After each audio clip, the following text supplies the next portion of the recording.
Mapete avete mapete pakati pekapeti mapete mukati mekapu yeti bete mukabhoti bete patebho mapete mupoto yemavegetable mapete itsvabho mapete marebho kupinda mubhachi remakonare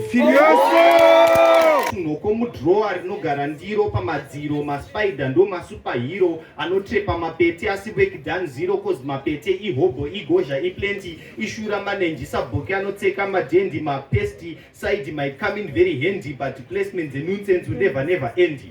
Mushonga wekuzora wekuspreya wekutsveta wekusasa muchasasa kusvikira maneta muchasasa nezvamapete kusvikira maneta sekuneta kwamakaita kusasa nezvamaneta asi musasa ndevawe imimi ndimi munorenta beta ribhadhari rinongoswata rinosweta rosweta zvarinoda pachikafu chamuri kuseta vatengi votanga kutongesa waiter bete haritami mukatama padheni pasina mapete hapaitwi matami nematama hapagutwi panogutwa risipo richatoya chete nanagogaza zukurarana momzi nanatete kune bete mandodiki isina mapapiro pawabvara ukasunga pangopindwa chete ndiro koti bete ririko monso rinenge ishwa pachimiro sehuku idoko pakubhururuka asi iro rine mapapiro kozoti bete rakareba kuenzana nekepebhiro haringoonekere pese pese saka muchiti huna zibete iro iri ndiro rine makumba nemadizaini anenge minzwa trepa pane mapepa imika imi munotorinzwa kuti pokocho hachisi chinhu chidoko icho ibete size 10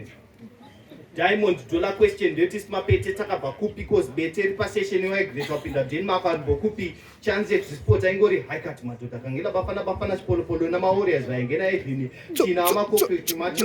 paradise yahamba ezulini kwechingava chikafu chempoto chempleti kana chembhini chese imana from heaven kumapete iwini marara kwamuri ibhedheni kwatiri iheaven to confirm batidza lightrain kitchen kuma11 tinenge tine zimbabwe annual cockroach conference elower class ndo ari pafufu ari kudya lofu ndo macorporate light chingobaka itake cover macomrade mapete odisappear sematishu public toilet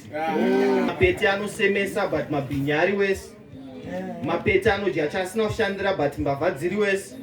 mapete ukamaspray anodzoka futi but uori uri wese boza bribe nhasi achada kubribwa futi mangwana kwete mangwana achiita zviki rese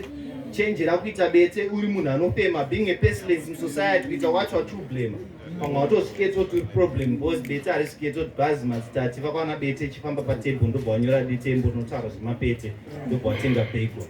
azviita